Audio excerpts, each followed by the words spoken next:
Mabuhay! Isang mapagpalang araw po sa inyong lahat. Bago ko uumpisahan ang tungkol sa aking kultura, ipapakilala ko muna ang aking sarili. Muli, ako si Binibining Marnaldine Pupa at ang aking ama ay isang pure Tagalog na nagmula sa Gumaca, Quezon Province o Luzon. At ang aking ina naman ay isang pure Bisaya na nagmula sa Tungawan, Zamboanga, Sibugay o Mindanao. At ang aking kultura po ay nahati sa dalawa, Tagalog at Bisaya. Ngayon ay dadako muna tayo sa kultura ng Tagalog kung saan ang pinamula ng aking ama, Quezon Province. Bago dumating ang Kastila, ang mga Tagalog ay may maituturing na mayamang kultura. Pagdating sa kasaysayan at kultura, hindi magpapahuli ang lalawigan ng Quezon sa buong rehiyon. Tulad ng ibang lalawigan, ang Quezon ay isa sa makasaysayan dahil sa pangalan nito pagbuhat sa kauna-unahang Pangulo po ng Commonwealth na si Pangulong Manuel L. Quezon.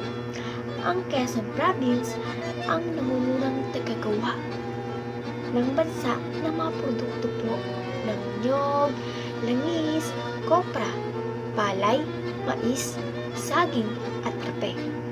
Ang magharbong kasuotan ay yari sa indigenous materials na karamihan ay galing sa puno ng nyog. Ipinagmamalaki po ng lalawigan ng Quezon Province ang malalim nilang pagmamahal sa sining at kultura at pagpapanatili nito para sa susunod na henerasyon. Ang Aranat Baluarte Festival ay taunang ipinagdiriwang tuwing ika-15 ng Mayo bilang parangal kay San Isidro Labrador. Ang bayan ng Gumaca ay isang lupang pang-agrikultura kung saan karamihan sa mga naninirahan dito ay nagtatrabaho bilang mga magsasaka. At higit sa lahat, marami pong mga sikat na pasyalan ang matatagpuan po sa lungsod ng Quezon Province. At panghuli, tayo naman ay dadako sa kultura ng Bisaya kung saan ang pinagmula ng aking ina, Tungawan, Zamboanga, Sibugay. Ang Zamboanga, Sibugay na natagpuan sa Zamboanga Peninsula ay itinuturing na ika-4 na bunsong lalawigan sa Pilipinas.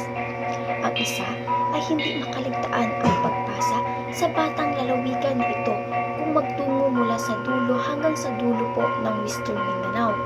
Ang lalawigan ay inungkit mula sa ikatlong kongreso ng distrito ng Zamboanga del Sur patapos ang isang plebisito noong 2001. 23 na taon na ang lumipas at ang Zamboanga Sibugay ay patuloy na umuunlad sa kapayapaan at pag-unlad ng nasabing lugar. Ang Sibug-Sibug Festival sa Ipil, Zamboanga, Sibugay ay ipinagdiriwang tuwing Pebrero 26. May makulay at masasayang sayawan. Sa kalye, may mga ritual na nagpapakita ng mga gandang ani, kasal at paggaling na mula sa mga ritual. Isinasagawa din ito upang ipagmalaki ang kanilang sikat na produkto, ang talaba na kilala bilang pinakamalaki at pinakamalaman na talaba sa Pilipinas.